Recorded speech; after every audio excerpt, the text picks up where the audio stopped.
गरीब की महाशिवरात्रि। एक बार की बात है। एक गांव में गणेश नाम का एक व्यक्ति अपनी पत्नी और 2 बच्चों के साथ रहता था। गांव के पास बहती नदी के पार भगवान शिव का एक प्राचीन मंदिर था।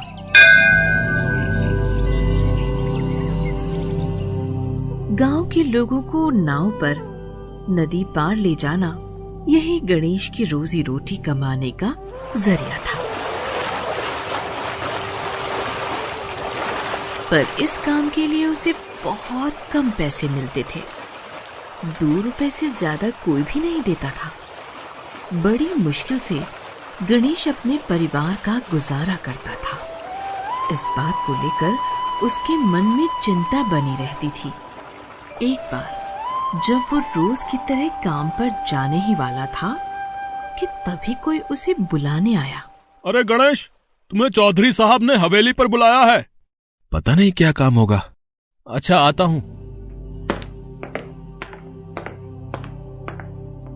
गणेश, चौधराइन की इच्छा है कि आने वाली महाशिवरात्रि तक वो रोजाना नदी पार शिवजी के मंदिर दर्शन के लिए जाए। अब मैं तो रोज नहीं जा पाऊंगा, यहाँ भी काम होते हैं।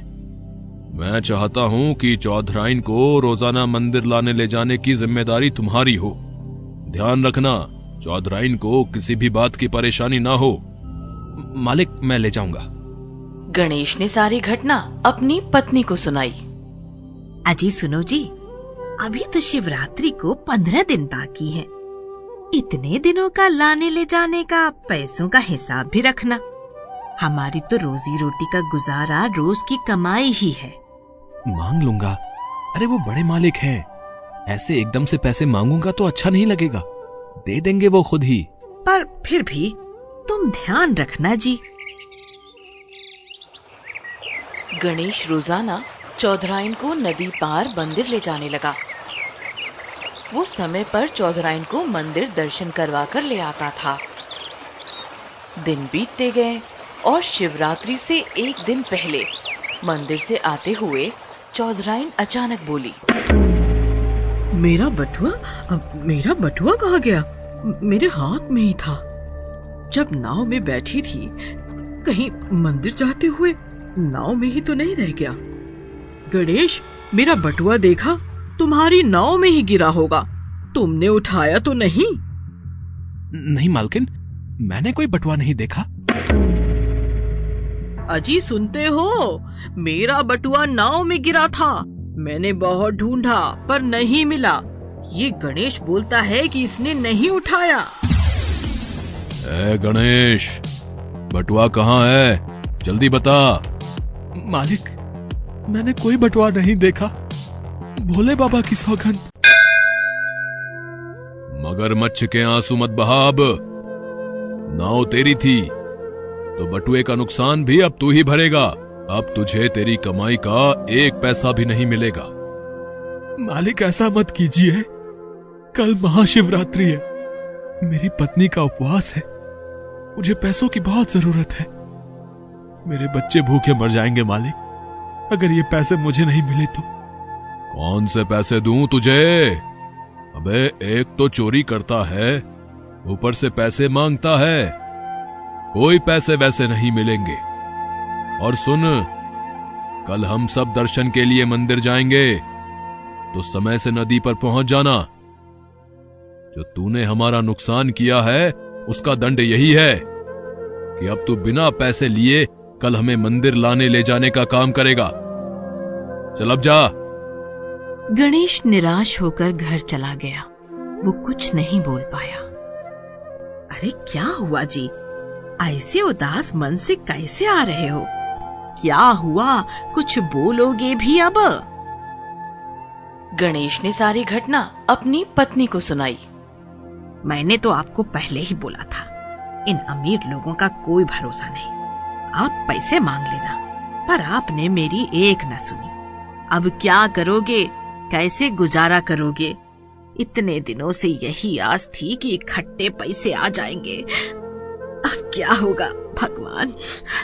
अब क्या होगा हमारा? गणेश रात भर सोया नहीं। वो भगवान से यही कहने लगा, प्रभु, आप जानते हो मैंने कोई चोरी नहीं की। सिर्फ आप ही हो जो मुझे मेरी मेहनत के पैसे दिलवा सकते हो। मेरी मदद करो भगवान, मेरी मदद करो। अगले दिन जब गणेश निराश मन से नदी पर पहुंचा, चलो चलो नाव पर बैठो, मंदिर दर्शन भी करने हैं। मालिक, मुझे पूरे नहीं तो कुछ दिनों के ही पैसे दे दीजिए। आज मेरी पत्नी ने उपवास रखा है, वो भूखी प्यासी रहेगी। अगर मैं आज कमाकर घर नहीं गया तो। अब चोरी तूने की है तो उन्हीं पैसों से खिला बीवी बच्चों को रोटी जो तूने हमारे पैसे चुराए हैं। मुझे सब पता है तेरा ये नाटक। चलो चौधराइन, नाव से उतरो। तभी एक बूढ़ा व्यक्ति आवाज लगाते हुए, ये कल आप जल्दी जल्दी में नाव में बैठकर आगे चली गईं।